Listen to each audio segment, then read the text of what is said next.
A very simple way to be less nervous on test day is to know what's going to happen so you're 100% prepared. So let me tell you a few things that will happen on test day.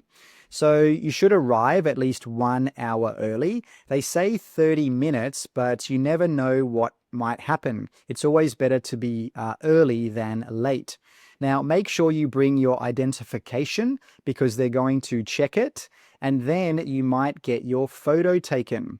After that, you have to store your personal belongings, and that includes things like bags, phones, and watches, because you can't take those things into the test room with you. After that, you'll probably do the written part of the test, which includes listening, reading and writing in that order. Now, please note there are no breaks between each part, so be ready for that.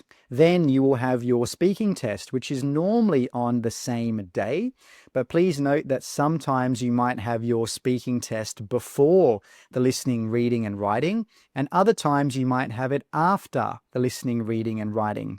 Now, after you've finished all 4 parts of the IELTS test, you can leave the test center and you obviously have to wait for your results.